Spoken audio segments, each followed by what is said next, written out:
Hello, and welcome to Sort of the Story. I'm Janey. And I'm Max. And this is the podcast where we tell each other stories like fairy tales and folk tales and mythology, and also, you're here.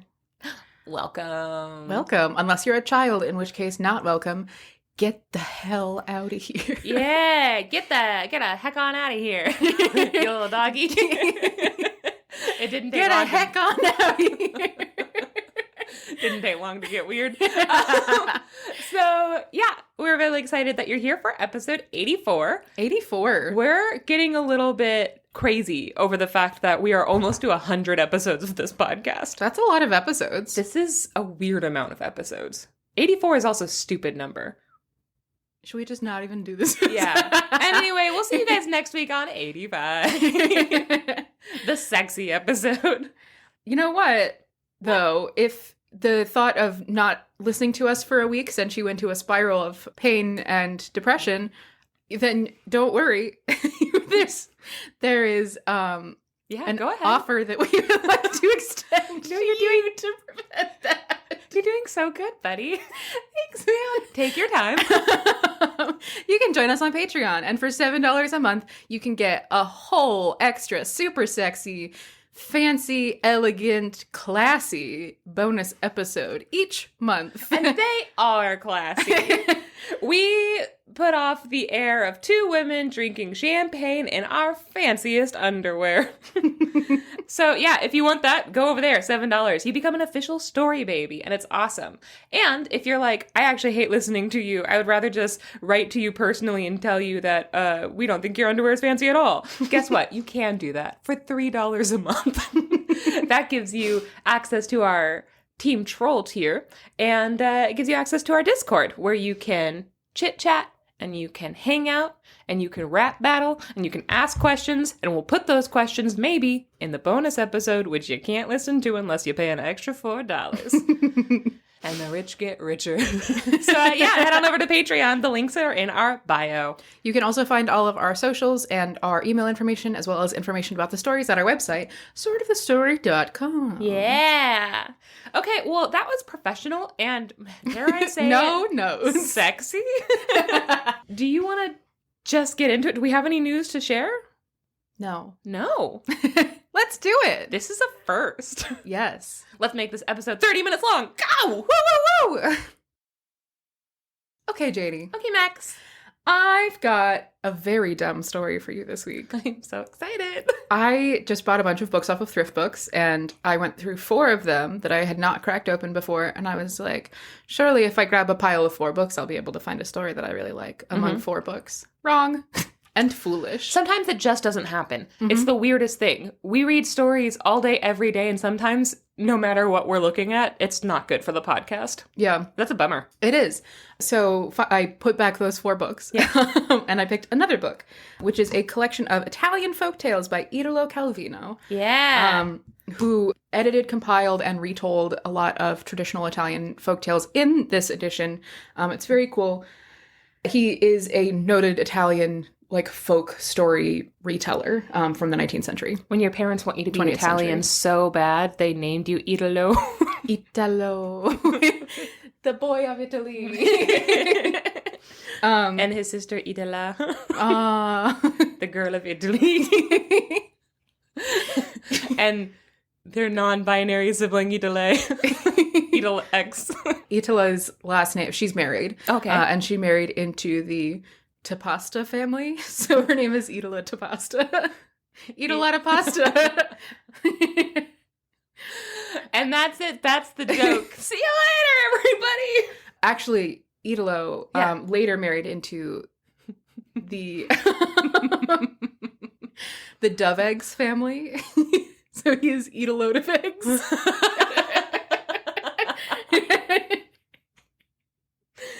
Wait, why did he change his name? Because he married a man. Aw, good for him. Didn't even think about it. Also, what a fucking scam. Women, keep your names. They're yours. Make a new name. No. Fight God. Keep your name. It's yours. Fight for that. Speaking of names and them being ridiculous, the story that I have for you today is Petie versus Witch Bea-Witch. No. And it is a Looney Tunes ass tale. I am so ready. Pete was a boy. Much like eat a load. Eat a load of eggs. Was Pete from Italy? He was, believe it or not. Oh my god.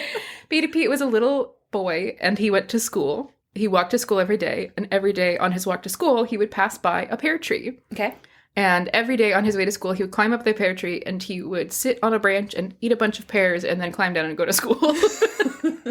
Classic going to school moves. Yeah, you know, when you're on your way to school and then you just stop and eat a bunch of pears. The youths these days don't even know. They're like fucking walking to school, sexting. With their faces in their frickin' iPads. Can I really quickly interrupt? No. When I said I had no news, that's not true. I chaperoned my first 5th grade dance, and I had to break up a makeout ring of 1 5th grade boy and 3 5th grade girls, and there were like... And his friend who was holding his jacket open to, yes, like, block them from view. Yeah, the reason why I saw it was because I looked at this one kid who's bigger than the rest of the kids who had his jacket around the corner of this fucking gym, and I was like, what's going on? And I walked up, and I was like, and I moved the kid out of the way, and there's just a bunch of little girls, and they're making out with one boy. And I was like, ugh, gross. Oh, get out of here. Go on, get. I was like, no, go somewhere else. I said gross like 3 times. This kid was strutting. He's like, Miss Rabideau. And I was like, get out of here. I think you need like a little water sprayer bottle. I should start spraying them with water. Or holy water. Anyway, sorry, go ahead. That's my story. That's what my life is now, and I fucking hate it. Yeah. You can't hear this, though, because they're legally bound to not listen to this, because we said from the beginning, no children allowed. No children allowed. Okay, so Pete's up there not doing any of that. No, Pete's eating pears in the pear tree. He's my favorite part of Christmas. Pete's up in the tree. He stopped on his way to school to eat pears from the pear tree, and he's sitting up there and passes by below, who should come, but Bea-Witch. Her name is Witch, and then B, like short for Beatrice, and then Witch, like hyphenated. Like Junie B. Jones. Is it? Junie is it? B. Jones. I thought it was B. Jones. Yeah. No, it's Junie. No. No. It's Witch B, like Bea hyphen. Oh, you said Witch. Beatrice. I was thinking Witch, and you said B for Beatrice, so I thought it was B. No, like B, like short for Beatrice. Okay. Well, this is important for the story now. Yeah. I understand everything. Her name is Witch Beatrice Witch. Her name is Witch Bea-Witch. And she passes under the tree, and she calls up to Petie, and she says, Petie, pass me a pear with your little paw. I mean it. Don't guffaw. My mouth waters. I swear. And Petie is like, but who is asking? Witch Bea-Witch. And you know what Witch Bea-Witch doesn't eat? Pears. Oh. You know what she does eat? Little boys. So he's like, she's trying to trick me. So he sits up at the top of the tree and he's like, okay, I'm going to throw a pear down to you. And so he picks a pear off the tree and he tosses it down to her, and she goes like, and makes like a half-hearted effort to catch it, and then misses, and it lands in, I'm not making this up, in a pile of cow shit. And she's like, oh, well, I don't want that one. And so then she calls back up again. Petie, pass me a pear with your little paw. I mean it, don't guffaw. My mouth waters. I swear. Yeah. So he's like, okay, that's fair. You don't want the one that's covered in shit. Yeah. Yes. So he plucks another pear and he's like, okay, you got to catch it this time. And she's like, yeah, totally. Got it. And she like puts her hands out. Definitely not intending to try and catch it. And he tosses it down and she goes, like, completely she like accidentally touches it and is like, and it lands in a puddle of horse pee. Ew. Why is horse pee so much worse than cow shit? Yeah. And she's like, well, I don't want that pear now. I want that even less than the cow shit one. Yeah. What is that about? And so she calls up to him again. This rhyme is going to come up like 30 times. So I'm just going to say, she says the same thing again. Petie, don't guffaw, give me a pear, I'm your paw. Is that the... Pete, hand me a pear with your paw till the sweat drips down my phone. Petie, hand hand me a pair, or I'll pull down your underwear. I'm almost positive the ends of both of those did not make it. So Discord, let us know. What's your favorite rhyme to scream at children at the top of a pear tree? So finally, Pete, he can see that Witch Bea-Witch is starting to get frustrated, and he's like, okay, so I should actually just make sure that I give this to her because she's starting to get mad, right? Okay. Apparently. Apparently. Mm-hmm. The story's really weird. Okay. Lee written. Also, I don't know if you noticed, but that rhyme is bad. It doesn't have, like, any kind of meter or... honestly, rhymes. Well, she's Witch Bea-Witch. She's not William Shakespeare. William Shakespeare. So he's like, all right, I've got to actually get her a pear. So he plucks a pear and he's like, okay, I'm coming down to give you the pear. Okay, so you can eat the pear and not me. And she's like, why would I ever do that? Of course, I just want a pear. I swear. And he's like, okay. And he climbs down. And he holds out the pear and he's like, here you go. And she's like, great. And she like opens up her bag and he goes to put the pear in the bag and she just scoops him into the bag. She scoops Petie into the bag and then she ties the top of the bag and throws it over her shoulder and starts to walk home with a screaming little boy in a sack over her shoulder. She gets about halfway home and then she has to pee. There's a lot of pee in this story. Yeah, what the fuck? I'm beginning to suspect that wasn't horse pee. She gets about halfway home and she has to stop to relieve herself. Mm-hmm. So she sets down the sack next to the road and she goes off into the woods to pee. Yeah. Pete, something you don't know about him just yet is that he loves pee. He goes fucking feral. In town they call him Pee. Pee, stay in the tree. You weird us out.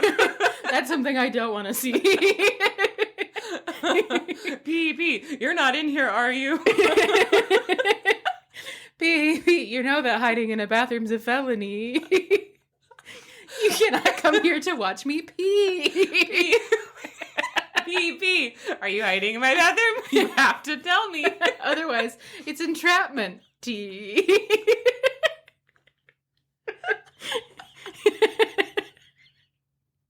Classic fairy tale. It's entrapment when someone hides and waits for you to pee. And that's on the law. That's on the books. Tell you that much. You open up a law book and that's the first thing you'll see. That's the first thing they teach you in Harvard. Harvard law. Harvard law. Can't hide in a bathroom and not expect to be charged with entrapment.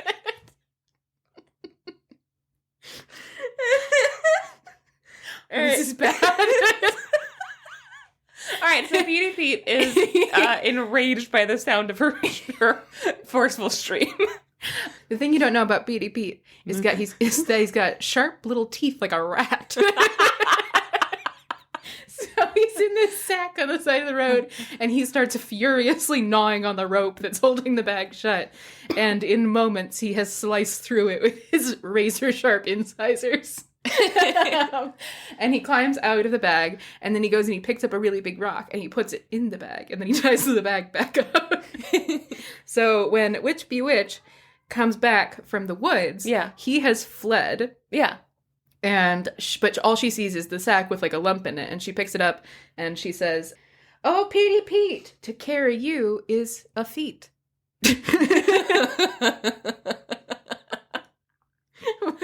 I bet you're mad you couldn't see when I was in the woods to pee. When I was in the woods, pee. Listen, I'm at least as good at rhyming as she is. You really are. So Witch Bea-Witch throws the sack over her shoulder and walks home. And she gets home and she calls out to her daughter. Yeah. And you'll never believe what her daughter's name is. Mm-hmm. It's Maggie May. Oh, no, I wouldn't have guessed. No, you were about to try, and I'm glad you did. I really was. I was trying to swallow my coffee enough to say, like, Witch Bea-Witch. No, her daughter's name is Maggie May, which is short for Marguerite. May. Yep. All right. So Witch Bea-Witch comes home and says, "Maggie May, Marguerite." come unto the door. Then I ask you more. Put on the pot to stew Petie Pete. Well, my name is Brandon, and I can't rap.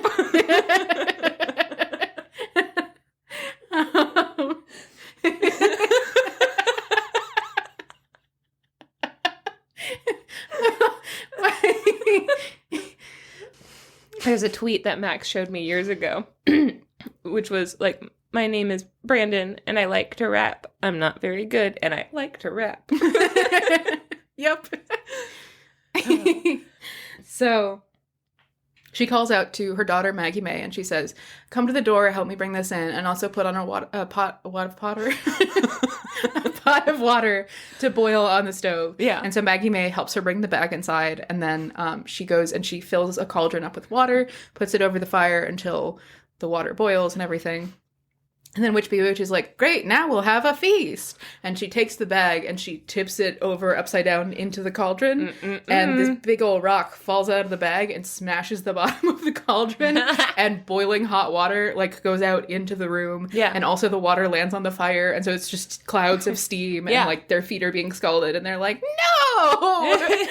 Witch Bea-Witch is like, oh no, I've been tricked. Yeah. And her daughter, Maggie May, who I think the story is trying to imply is a little bit dumb, says, Mama, just what do you mean by boiling stones in our tureen? She's like, Mom, we can't eat rocks. Why would you bring home rocks? Here's my problem. Even if it hadn't been just a rock, it would have still been a whole human boy that they're holding above something and letting splash in. That still would have had boiling water going everywhere. For sure. You gotta get some tongs. Tongs, I say. There's a system. There is a system. Mm-hmm. Yeah. Frankly, were it I, yes, I would have knocked that kid out and then put him in the water and then boiled it. You would have done or you could have the lobster method. Yes, as it is horrifyingly known. You could have done the frog method, where you put a frog in a pot just in normal water, and then it starts getting hotter, and the frog's like, "This is nice," and all of a sudden it's boiling, and the frog is dead. That's how you cook a frog. Hot tip, that's how you cook Missouri. A frog. That is maybe the most Missouri thing that I could say, and I'm ashamed. So Witch Bea-Witch is like, well, obviously I didn't mean to throw stones in the cauldron, and you're very dumb. And she says, child, rekindle the flame. I'll be back in a flash with something more tame. And then she picks up her now empty sack, throws it over her shoulder, and goes to walk out. And then she's like, but wait. He'll know it's me, and that I'm trying to eat him. If only I had some manner of disguise. So he wouldn't know it was me, Witch Bea-Witch.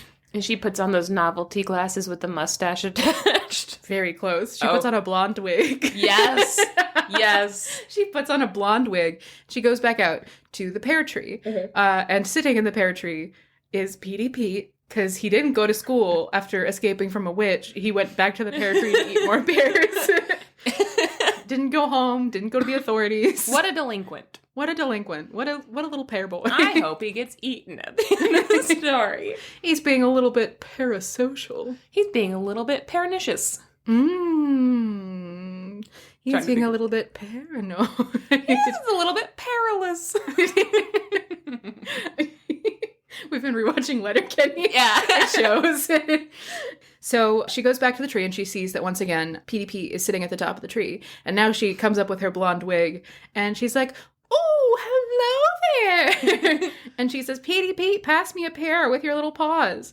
I mean it, don't guffaw. My mouth waters, I swear, I swear. She put on a wig but did the same stupid rhyme. Yep. She's like, he'll never know it was me. Because the person who said that exact same thing earlier wasn't blonde. So he'll know that I'm a different person. That's true. Looks like the stupid apple didn't fall far from the stupid apple tree. Maggie May is only as stupid as her mom. Her dumb, hot, blonde mom.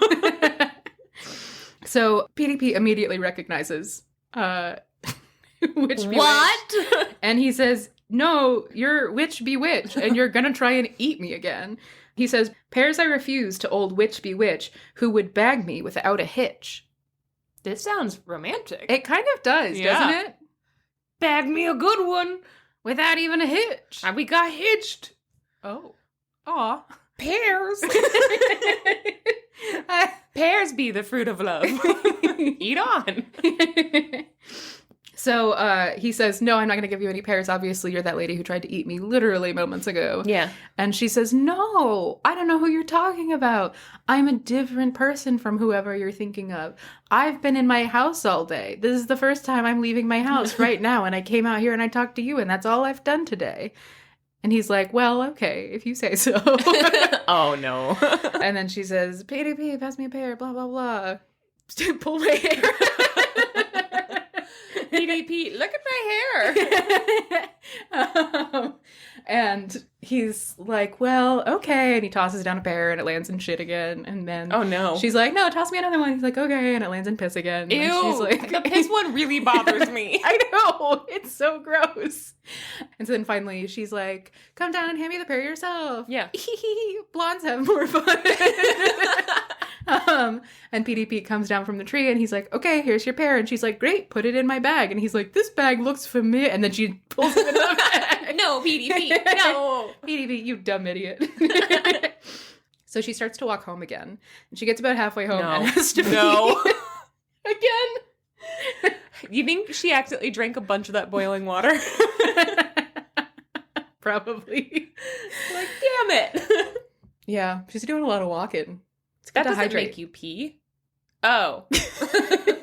It doesn't? No. So she stops about halfway home to pee, and she sets the bag down beside the road. She goes off into the woods to pee.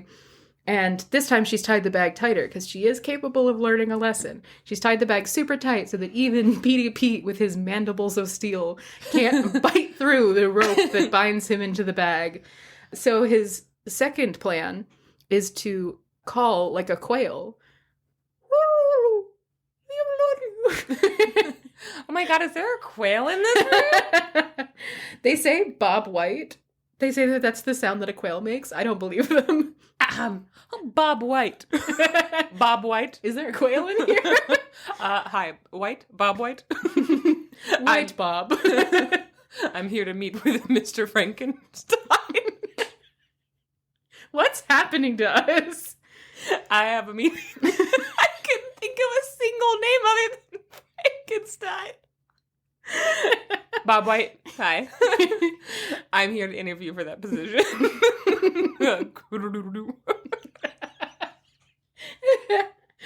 Oh, Bob White's a quail.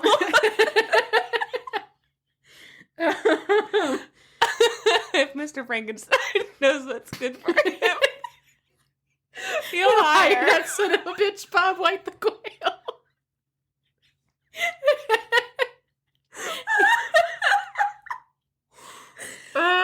Should this be the last episode? I think we should just stop now and dip.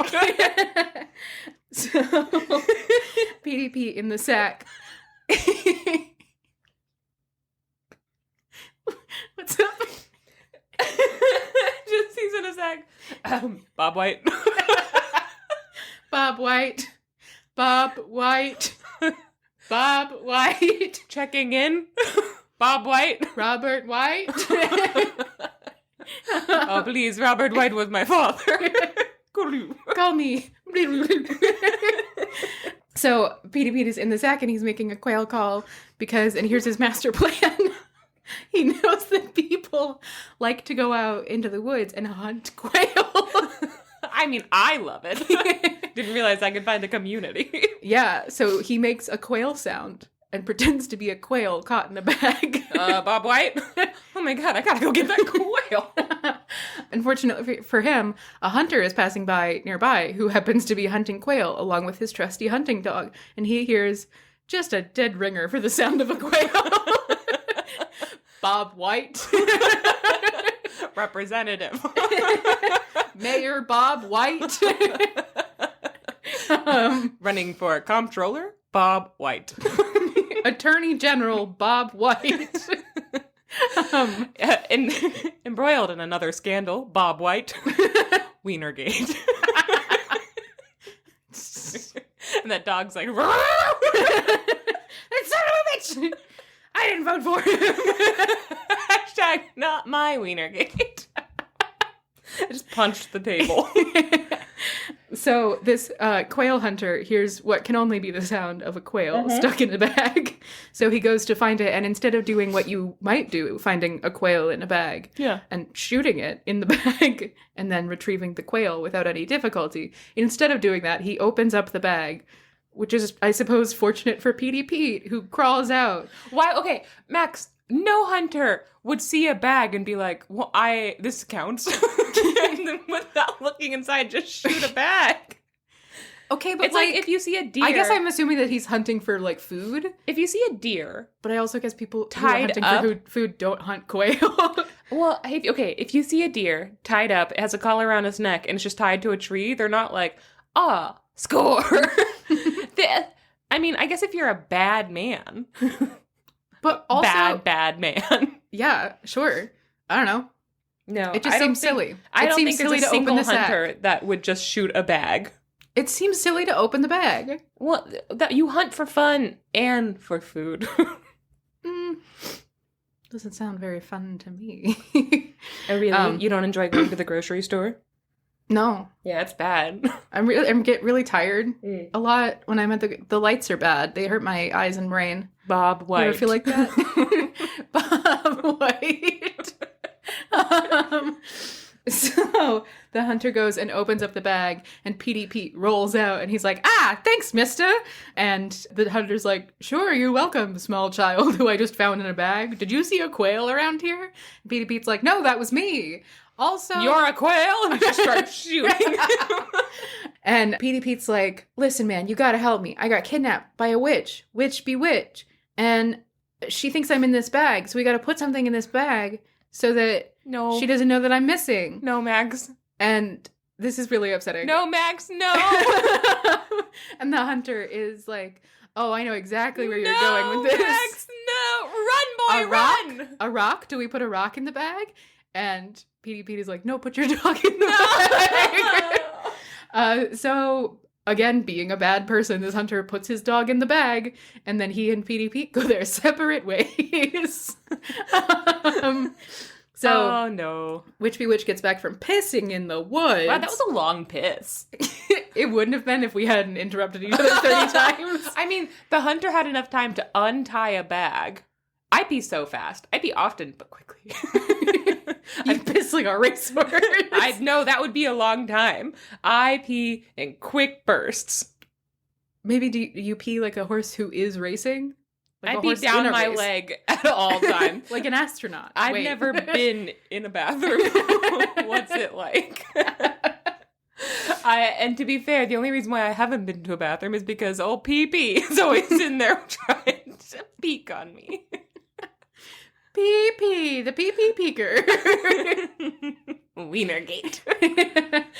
Jesus Christ. Okay, I would like to remind you that one time I tried to tell a charming little tale about a horn that was put on the outside of a castle, and you called it the piss toots. And I would also like to remind you that one time I tried to tell you a charming tale recommended by a listener about a little man named Pee-Wit.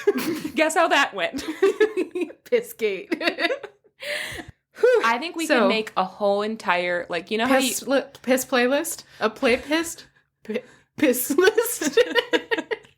Max, don't say piss list. But I do think we could. I think we could make a piss list, and it would just be ever growing. You don't like play pissed better? I don't like play pissed. I don't think anybody's gonna like play pissed. Yeah, we have a lot of piss-related stories.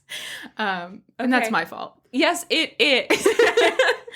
Witch Witch returns, and she finds a squirming bag, just as she is expecting, next to the road. No. And the bag is barking, and she is like, now, just because, nothing can help you now, you stupid little pee-pee boy. All you can do is bark. And then she picks up the sack, and she walks the rest of the way home with this squirming sack that is barking at her. And also punching with 4 little paws. 4 little paws, like a boy. She did say that he had little paws. Mm-hmm. Yeah. Maybe she thinks he's a dog. Maybe. That's still not good. Still not good. So she goes home and she calls out to Maggie May once again to help her at the door and to put water on to boil so that she can boil Petie Pete. Yeah. Maggie May puts the water on, the cauldron boils, and once again, Witch Bea-Witch tips this bag upends it over the pot, and this dog, which has been desperately trying to get out, like flips around in the air and lands on the floor and then bites the fuck out of Witch Bea-Witch's shin and then runs outside into the yard where all of Witch Bea-Witch and Maggie May's chickens are like eating, and the dog eats all the chickens. Yes, good boy. What about the chickens? Who the fuck cares about the chickens? I hope that dog had rabies. Why? So that Witch Bea-Witch would die. Oh, okay. And that he'd have a good last meal. Chickens. And then runs off. Yeah. Presumably to go find the hunter. And go eat him. Yeah, revenge time. And Witch Bea-Witch is like, I got fooled again. And Maggie May says, Mama, have you lost your mind? Is it on dogs now you want to dine? Oh. And you got her, Maggie May. I got her ass. And Witch Bea-Witch is like, no, obviously I didn't mean to bring a dog home for dinner. I meant to bring a terrible little boy home. Yeah. But he escaped from the sack again. Because he's terrible and I can't stop pissing. Yeah. So this time, Witch Bea-Witch is like, all right, well, one more shot at this terrible little boy. So she takes off her blonde wig and puts on... a red wig? Yes. Oh, yeah. She puts Blondes might have more fun, but redheads get laid more. So she puts on a red wig and she goes back out to the pear tree, and Petie Pete is once again at the top of the tree. Go to school. Petie Pete, go to school. Petie Pete, I am calling the fucking principal. You are expelled, sir. God forbid a truancy officer ever did their job.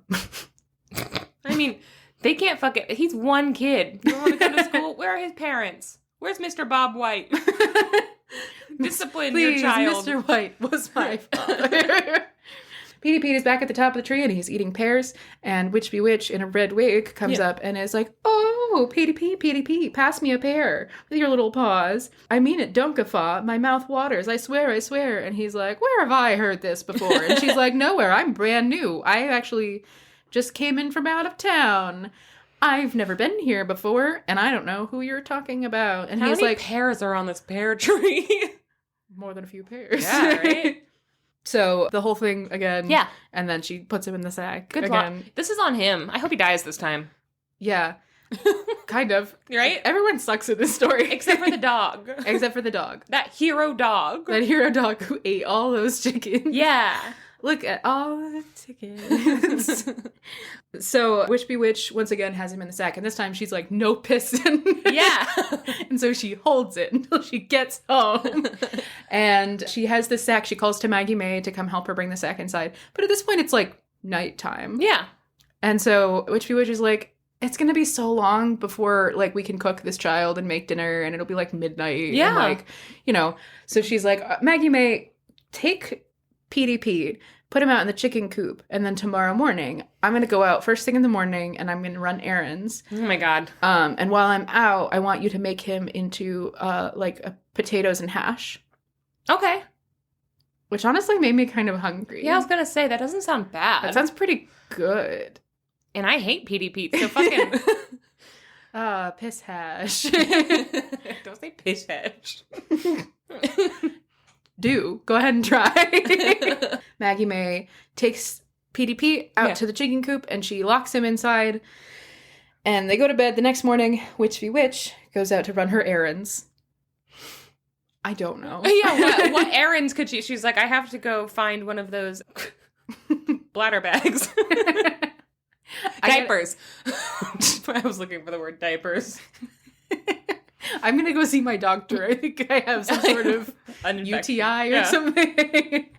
Maggie May goes out to the chicken coop and she's like, hey, Petie Pete. And Petie Pete's like, fuck you. And she comes out. She's carrying a cutting board and a big old knife. Yeah. And she's like, hey, Petie, wouldn't this be so much fun? Literally in the story, Petie Pete, just for fun, please lay your head upon this board. Not a rhyme. Just like for fun, for jokes, why don't you... Let me cut off your head. Wouldn't that be fun? Whatever.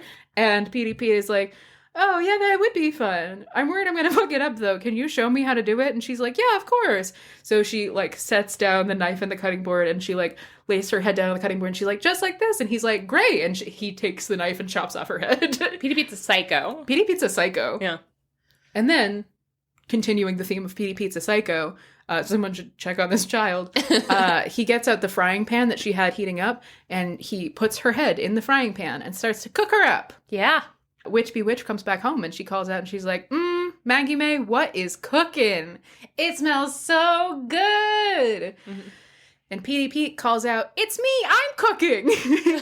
And she comes into the kitchen and she sees PDP has climbed to sort of like the stove hood, like the mantle that's really high up. Oh my god, he's just fucking perched like that demon from The Conjuring. Yes. Yes. I'm back on board with PDP, by the way. This is hilarious. And she's like, PDP, how the hell did you get up there? And he's like, I stacked a bunch of pots and pans and I climbed them. And now I'm up here. And she's like, oh, good to know. And so she starts stacking pots and pans so that she can get up and get him. Yeah. And she stacks a bunch of pots on top of each other. And then she starts to climb up and she gets about halfway up. And then all of the pots fall over and she falls in the fire and gets cooked to death. The end. Does he eat them? Yes. Guaranteed. It's not in the story, but for sure he eats PDP's them. a real psycho. Yeah, that's a story of a bunch of cannibals. Why should you stay in school? Because if you skip school, you are cannibals. Only cannibals skip school, kids. And only perverts watch other people pee. Remember that. You gotta remember the 3 P's. The 4 P's. Okay. Perverts, PDP, piss. Perverts piss on PDP. No matter how much he asks. PDP. Pears. PDP pays for pervert piss. This episode is called a keyboard that's just P. Okay, well, I think that the standout hero of that story was Bob White. This story is so fucking stupid. That was so weird. Okay. I part of the reason I picked this one is because this is like a very it almost looks like a cookbook. It's like a very classic looking Italian folklore book. Yeah. And I opened up to the table of contents and it was like, PDP and Witch Bea-Witched. I was like, sounds fucking stupid. And then I flipped over and I was like, oh, it is fucking stupid. That's not what I was expecting. I heard you in there giggling as you were writing. So that was exciting. That was other stuff also. But yeah, so that's probably the dumbest story I've ever told. Well, I appreciated it. I appreciate you. Thank you. Do you want to take a quick break? Let's do it. Okay, we'll be right back. Goodbye.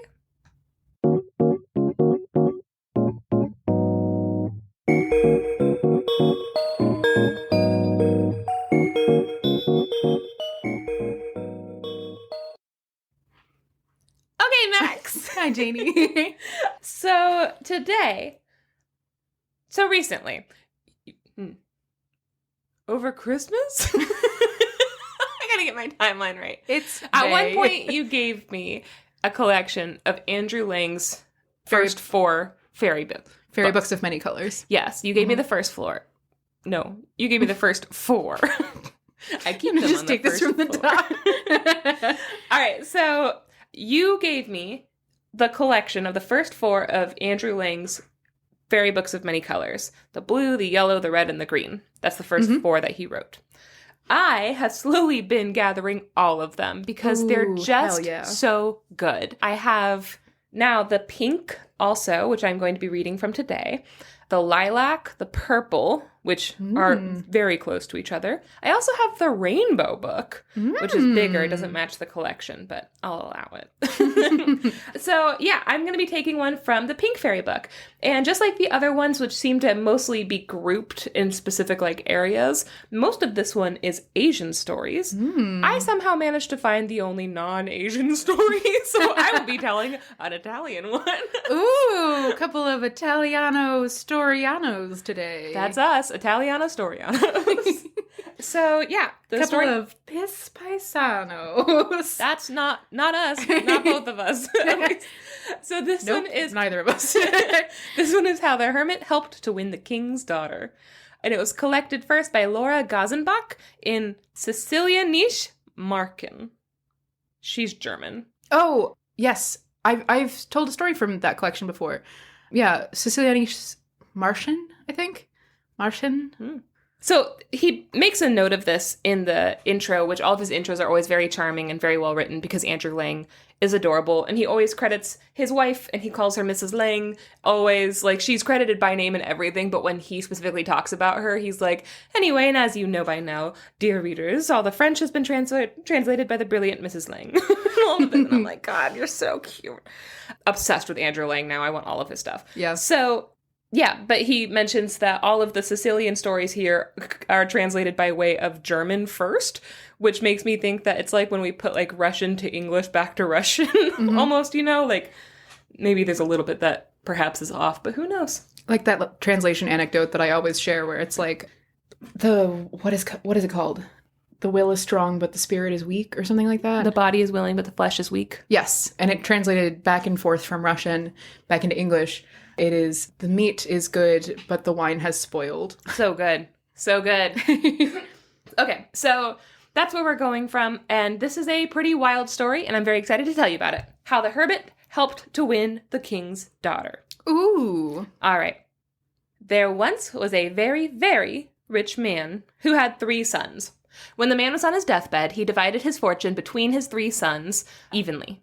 Right? He's like, each one of you, we're not doing this. It only goes to the first one or the youngest. No. Good. Evenly. You each get an equal portion of my fortune. And then he died. Shortly after he died, the king of the land proclaimed that any man who could build a ship that floated on both land and sea could marry his daughter. A duck boat. He wanted like an all-terrain ship. A duck boat. He wanted a duck boat. Did duck boats float on land? No, they drive.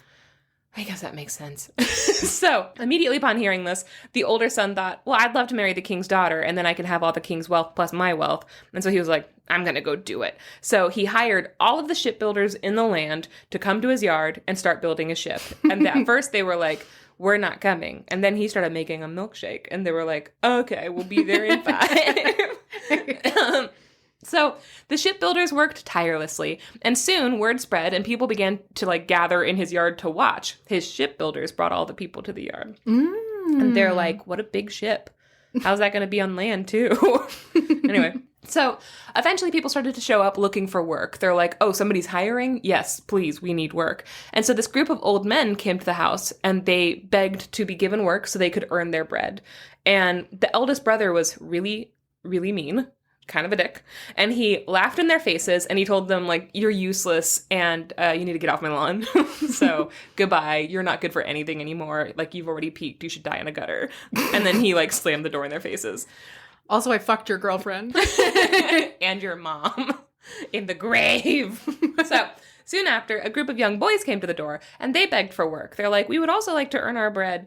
And he was like, oh, you are super weak and you're good for fucking nothing and you're going to grow up and starve to death because you can't do anything. And so then he sent them on their way. And the last person to show up at his door before everyone kind of got the point was this very old man who was a hermit. And he asked for work very politely, but before he could even list his, like, resume skills, the eldest brother laughed and slammed the door in his face. Didn't even bother to insult him. Oof. Yeah. So the ship was soon built, and the brother was super cocky about it, but the second they got it in the water, it just, like, fell apart and sank to the bottom of the goddamn ocean. And so the eldest brother is devastated, and he had spent every penny of his inheritance on this, and now he's super poor. He fled to his middle brother's house to take refuge, and he explained what happened, and he's like, brother, I tried, and I failed, and it was worthless, and we should never do this again, okay? And the middle brother is like, king's daughter, you say? You failed, you say. Well, I'm a middle child, and I want attention. Sorry for you, but I'm different. I'm built different. As a middle child, I can confirm this is how it works. So he's like, I bet I could do it. So he hires all the shipbuilders in the land to come and build his boat, ignoring the terrible Yelp review that his oldest brother left. More like shit builders. Shit builders. Better than piss builders, am I right? Oh. And so they get to work. Soon a bunch of older men knock on his door, begging for work so they can earn their bread. And he tells them, oh, go fuck yourselves. Get off my lawn. They're like, wow, so this runs in the family. Cool, cool. And then the younger boys come begging, and he gives them all wedgies, and he sends them on their way. Nerds! That's him. So finally, the old hermit knocks, and he politely asks for work, and the middle brother's like, come back when you're younger. Then he slams the door in his face. So just like his older brother, as soon as the ship touches water, this like little wave comes and barely hits it, and it just fucking falls all over the place, and it dashes into a bunch of rocks, and it like breaks into a million pieces. These guys were building ships before, right? No. You said that they were shipbuilders. They were not. They were the sons of very rich... They hired shipbuilders. Yeah. No, that's what I mean. Oh, yeah. Is that the shipbuilders built these... And they sucked. Kind of seems like... Bad Yelp reviews. Yes. Yeah. So penniless, the two brothers ran to their youngest brother. And they're like, this was what happened. You need to take us in. And the younger brother's like, yeah, I'll take you in, but... this isn't enough money to take care of all three of us. Like, dudes, we need a better system. And then he starts thinking, like, I know both of my brothers failed, but, like, if we can get a princess's dowry. Built different. Hashtag built different. Not like other brothers. I'm better.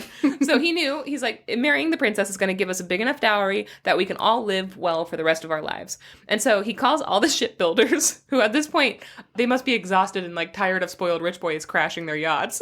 They're like, but fine. In this economy, we can't afford not to work.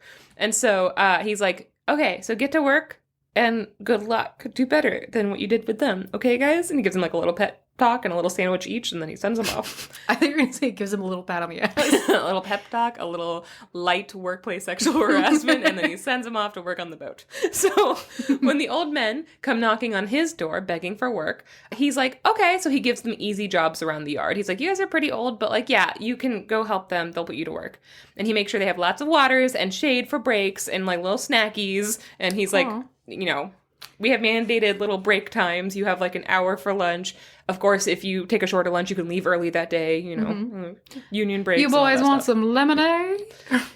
We like our boss, but he's always showing up in just bikini bottoms and a apron that says "fucking kiss me already." Oh, I want that apron. He hand wrote it in lipstick with Sharpie.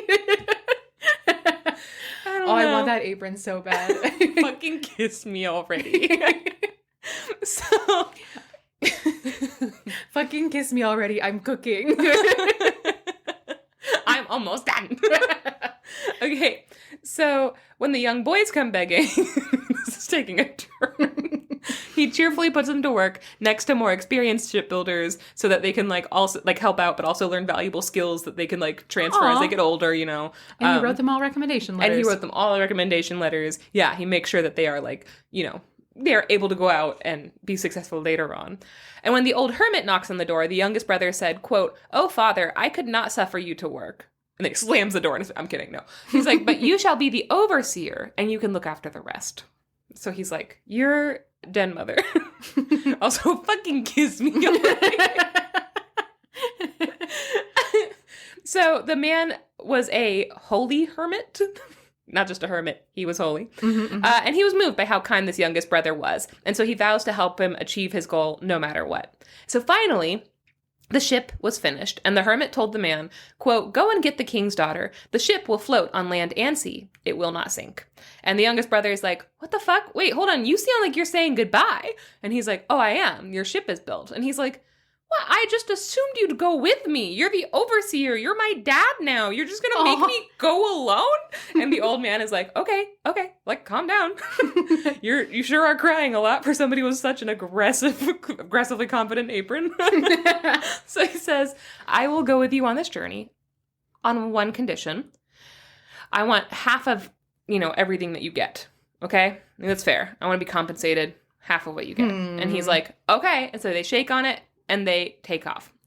After they had gone some distance in this like all-terrain ship rolling around on the grass, they see a man standing in a thick fog, spooky like, and he's holding a big sack, and in the sack is a dog. And the dog's like, my name's Petie. I'm gonna piss on you. And they keep going. They're like, that's not my pig, not my farm. Not my Petie, not my busy bee. Not my Petie, not my busy piss.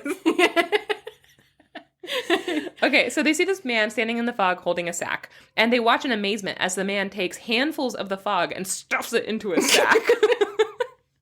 So the youngest brother asks the hermit, oh, what is he doing? And the hermit's like, go ask him. Which reminds me of like when moms make their kids order with waiters where she's like, tell her what you want. And the little kid's like, lemonade. Come on, say it louder. Lemonade, please. Any money, please. Lemonade, please. I'd like any money, please. Join us on Patreon. $7, please. So, the hermit's like, okay, well, you go ask him. You could do it. And so he walks up and he's like, what are you doing? And the man with the fog is like, oh, I'm putting the fog into my sack, and this is my business. That's a quote. And leave me alone. And that is my business and not yours. So at this, the hermit leans in and whispers, ask him to come with us. And the guy's like, what? And he's like, ask him to come with us. And so the guy's like, you want to come with us? And the fog man is like, yeah, all right. If you feed me and give me lots to drink, sure. And so they're like, okay. And so the three men get on the ship. And once there, the youngest brother tells the hermit, quote, good father, before we were 2, and now we are 3. Good job, buddy. Wait a minute. 1, 2. 2 plus 1. 3? Did I count myself twice?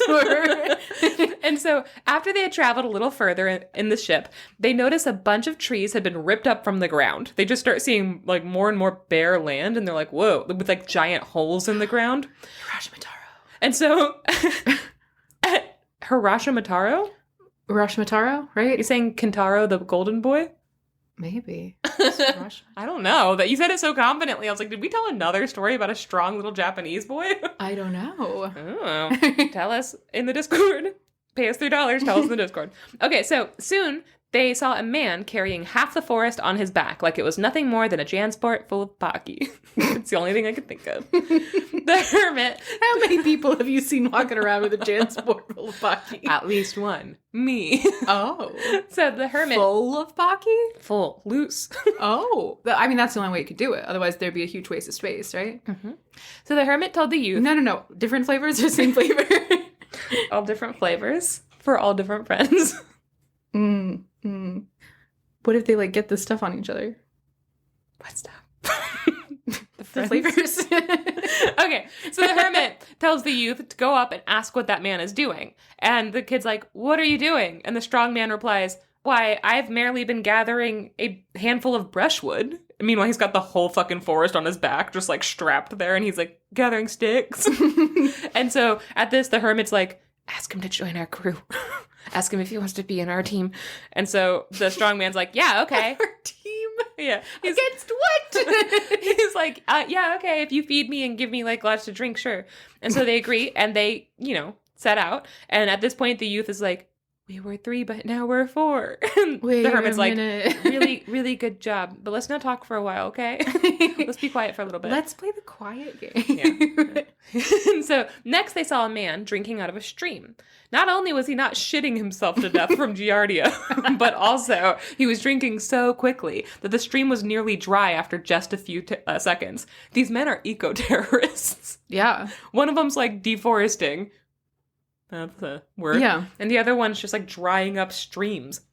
So the young man was one's stealing clouds. Yeah. What the fuck? So the young man is told to go ask him why he's drinking so much. And the man's like, what? I have a drinking problem. Thanks for pointing it out. The man's like, what? My wife left me. Haven't you ever seen a thirsty boy? And so, again, the hermit told the youngest brother to invite him to join their team. And the man's like, yeah, okay, on the condition that you feed me and water me properly, because I am a very thirsty boy. And I need indirect sunlight. Also, they're like, join our team.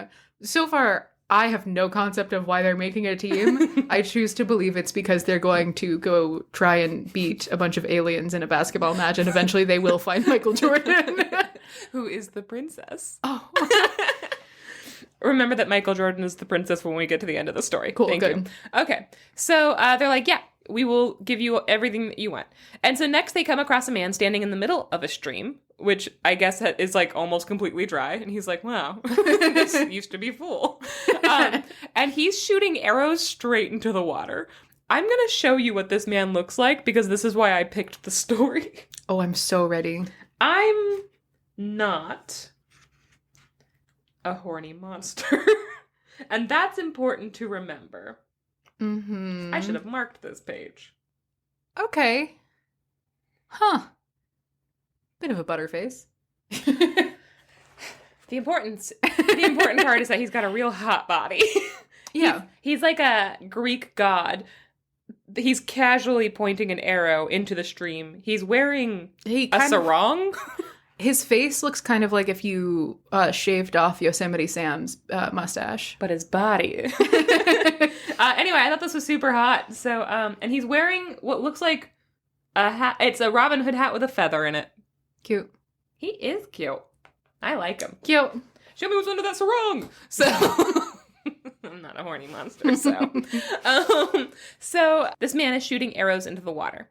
They approach him, and he immediately begins to scream at them that they had frightened it away with all their noise. Oh my god, shut up! Yeah, so they were like, we frightened what away? We're sorry, we're just trying to fucking live our lives. What are you shooting at? And he's like, oh, there's this quail in the underworld. There's a quail, Max. Bob White. Bob White. Bob White. Bob White.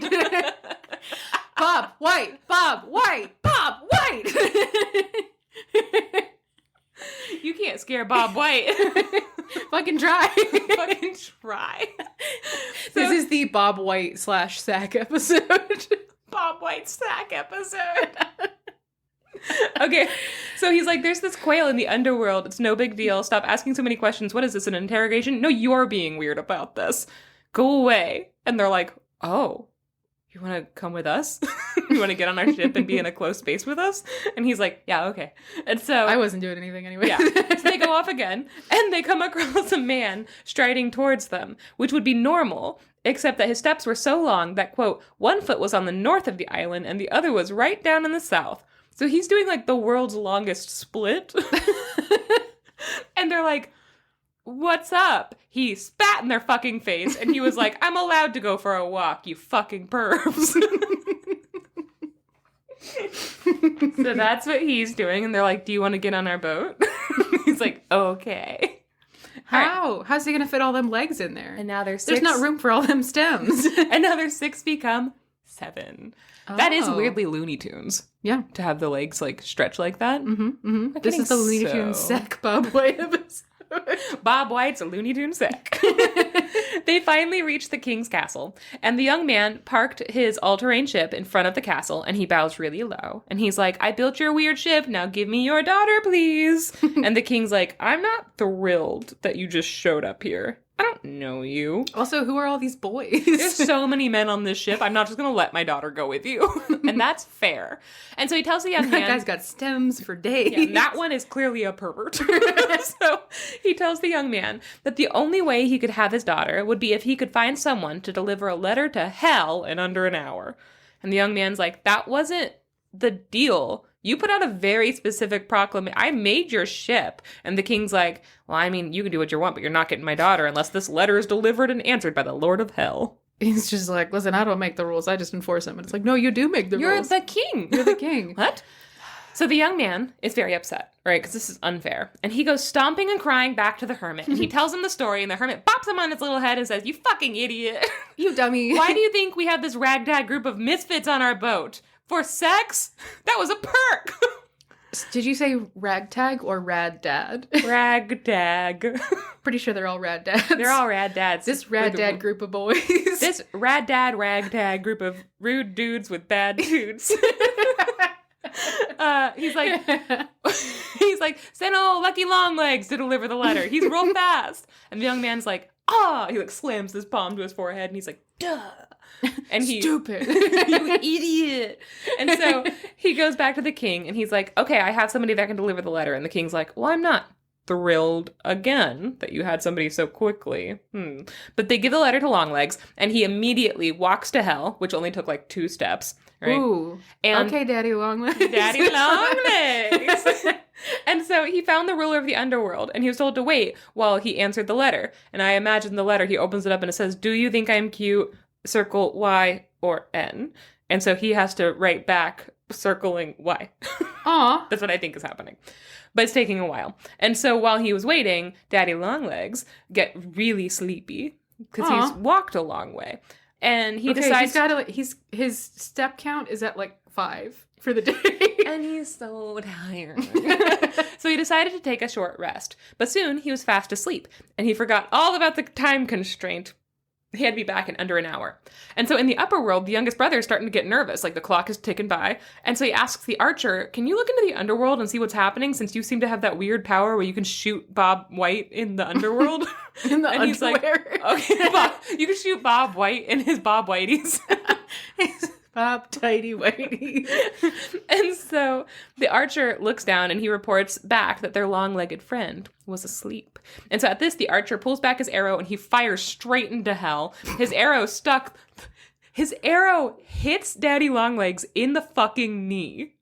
Okay, so now how is he going to get back up? That's what I was thinking. Instead of maiming him and getting him permanently stuck in the land of the dead, though, Daddy Longlegs grabs the response and is like, sorry, and then runs back up to the surface just in time. Okay. That guy needs new arrows. Resilient. The king is annoyed, and he's like, you haven't done enough, actually. I don't care that you delivered the letter. You're not getting my daughter yet. You can't marry her unless you find someone who can drink half the contents of my cellar in one day. And, like, the thirsty boy is like, eh. He, like, slowly just smiles and raises his hand from the back like, it's my time to shine. Is it a problem if it makes you a winner?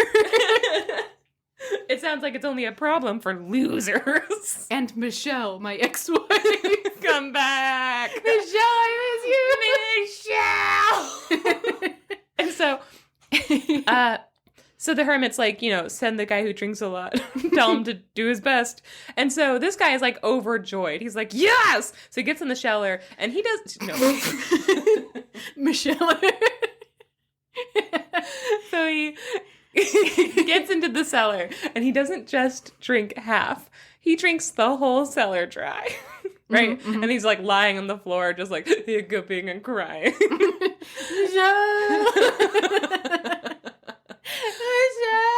I need to get my shit together. I miss you, baby. He might be my favorite one in the group. And so the king is pissed, but at this point, everyone has like heard about this. They've all come to witness it. So he has kind of no choice but to keep his word. However, he didn't want to give this stranger his daughter and his riches. So he tells the young man that the dowry would be whatever he could carry out of the palace. He's like, you can find a man who can carry stuff out of the palace, but only one man can do it. And so the young man's like, that's not how dowry works. That's not what happens. And he's mad. And you could have just said, you could just on your, want poster, you could have just said, you get to marry my daughter, but you don't get the dowry. On an actually kind of serious note, all of these fucking fairy tales where the kings are like, they set impossible tasks for men to marry their daughters. It seems so fucking creepy. Yep. They specifically set up a world in which their daughters will never get married, which is insanely creepy. Mm-hmm. This is the same, this is the fairy tale version of, dads standing outside with a fucking shotgun every time their daughter brings home a boy. It's possessive, it's creepy, it makes you wonder, what's your stake in this that you're so protective over your daughter's virginity? I don't know. It's creepy. Dads don't do that. It's not fucking cute. Nope. Anyway, so this king is like, listen, you can complain all you want, but these are the rules I just made up, so... I know, Mega Midas can force them. Yep. The hermit hears this, and he's like, were you kicked in the head by a horse as a child? Serious question. Did you have severe brain damage? Did somebody suffocate you with a pillow? We have a man who can carry a forest on his back. Why are you complaining? And so the kid's like, oh, okay. And so he's like, strong man, go rob this king blind. Take everything. I don't care if the whole palace is empty. So the strong man's like, you got it, dude. So he goes to the castle and he puts all of like the tables and the chairs and all of like the fine china and everything, just like piles them up like higher and higher on his back. Everything that's not nailed down gets put on this guy's back. And the last thing he does is he hobbles over to where the king is and he plucks the crown off his head and he throws it up on top of the pile. And I put like the Grinch in the Grinch. Oh. Yeah. And then the young man, his 6 best friends, his wife, and everything that had once been in the castle piled into the ship and set sail for home. They also took the ship that they brought there because it didn't say anything in the contract about the king keeping it. No. Ha, you fool. You idiot. So the king is pissed, right? And he called together his army and he sent all of his warships after them. And when the young man saw all those war vessels gaining on them, he screamed out, "No, we're going to die! Oh no!" And he starts just crying and throwing up everywhere and pissing his pants. And so at which point the hermit has no choice but to slap him across the face and yell, "Pull yourself together, man!" And he calls out for the man with a sack full of fog, and he tells him to release it over the water. Remember that guy? Yeah. We thought he wouldn't get a chance to shine. But here's his chance to shine. Wow. Here's his chance specifically to block out the sunshine. Oh. So soon there's so much fog that the warships couldn't see them or each other, and they're forced to, like, retreat. And the young man, his friends, his stuff, and his wife make it safely home with no further incidents. The young man thanked the hermit for his counsel and was reminded that he owes the hermit half of everything that they got. And so he's like, okay. So he sits down and he's like, 1 for you, 1 for me. I love counting, 1 for you. This is the best thing ever. 3 and 4. We were 4 and now we're 5. And so he does that whole thing. He has a whole day of it. Mm-hmm. He's overjoyed. And so at the end, he's like, here you go, hermit. Half of everything. Haha. Have a great life. And the hermit puts his hands on his hips and shakes his head and says, you're trying to cheat me. He puts his hands on his hips and he shakes his ass. He twerks and he's like, all right, you can have more than half.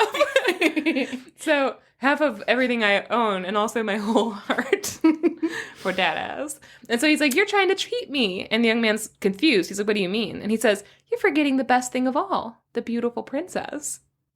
And the young man is like, horrified at the thought because he's fallen in love with the beautiful princess. And it's maybe not good to share your new wife with a decrepit old wizard, but a promise is a promise. So he unsheaths his katana and he raises it above his wife's head. Jesus Christ. He starts to like slam it down on top of her because he's going to cut her in half hot dog style. Not even hamburger style. Nope.